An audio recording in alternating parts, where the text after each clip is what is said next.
to what I call really good friends. We've got Francis, who's done an awful lot to help Rachel sort out tonight. So we just want to say a big thank you to her.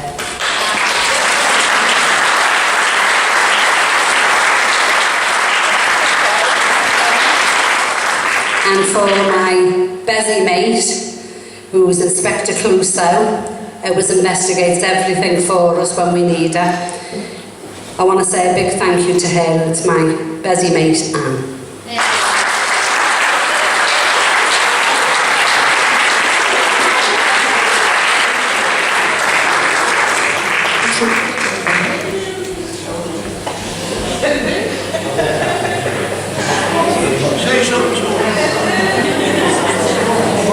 Hello? Got the gear.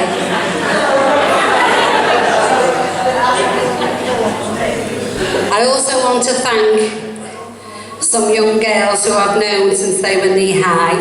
One of them who's actually done a replica of my wedding cake, and it's Rachel's school friend, Rebecca.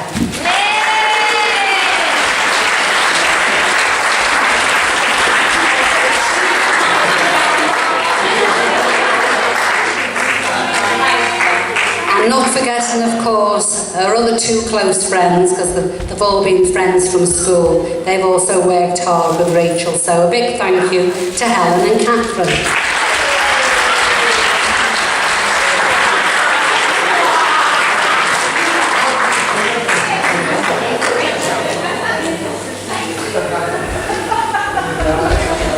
And then I just want to say, I've got some more words to say about my daughter, I'll say that later.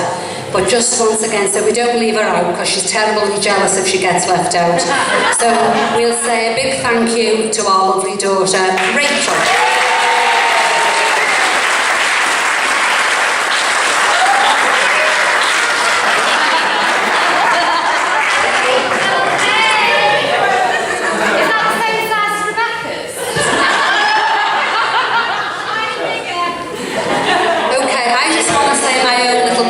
Speech, so if I can just, you know what I'm like, Joyce. You know what I'm like. You're going to be here all night.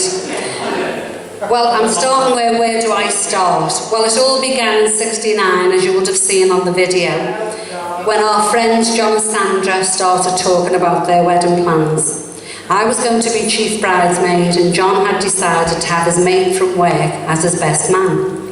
As the months went by, John would keep telling me the best man was asking about you, what do you look like and where does she live. Now at that time, I'd moved into my own flat, and every time I had a date, I would tell them that I lived with my grandmother. I thought that was the best contraceptive pill ever. The week of John and Sandra's wedding came, and I was helping Sandra and her mum prepare everything in their house, as what was told on the film. So it was a Thursday night before the wedding day.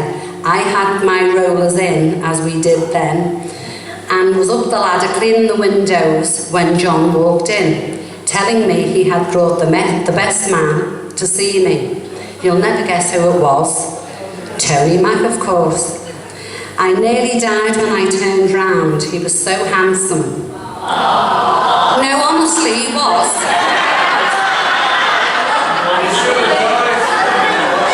He said to me, all right.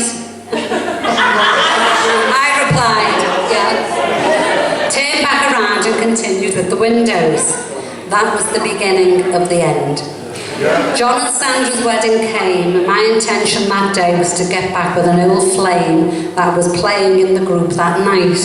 But Tony and John Scully, with the help of the drink, persecuted me and my mate all night. We got on the coach to go home, and I was staying in Sandra's mum's house that night, so Tony got off the coach and walked me to the door.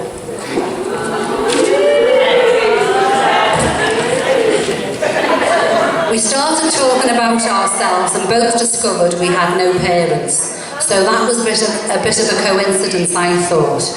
Anyway, he asked me could he see me on the Sunday, and I said yes, and we would meet at the bottom of our road. He told me he had a car, which I thought was great. So on Sunday, when I went to meet him, he was sitting in a Morris Minor.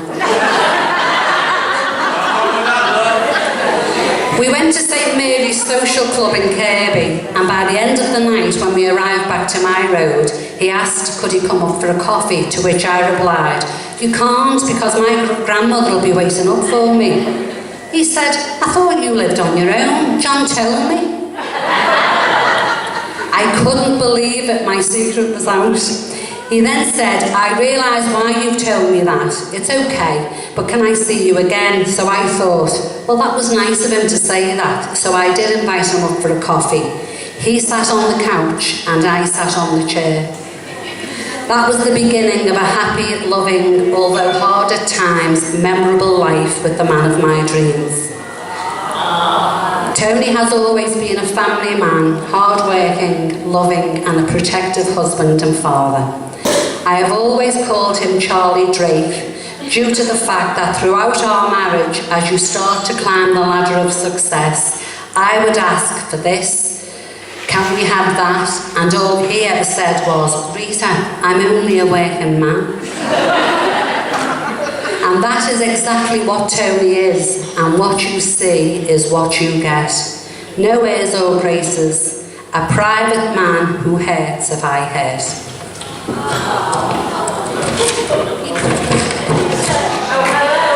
I can count on one hand how many days off work he has had in 40 years of marriage. Sometimes I would be jealous of his job because of his love for scaffolding. We've been on holiday in other countries, and if Tony sees the way they've erected the scaffolding, he would stop and start explaining to me whether it was a good or a bad job. He always said that it was Larry Bird who gave him his big break, putting him through the ropes to become a scaffolder. So a big thank you to Larry and Kathleen, Tony's cousin, for helping us to achieve a lot of our goals throughout our marriage.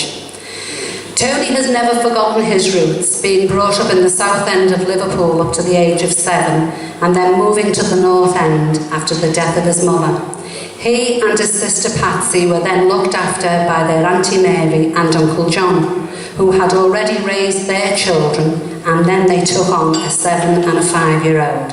So it must have been very hard for them in more ways than one. So once again, another big thank you goes up to heaven above to them, because if Tony hadn't have moved to the north end, we most probably would never have met.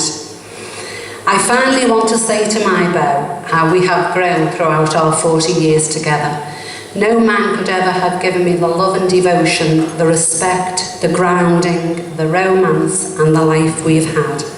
He is a gentle man.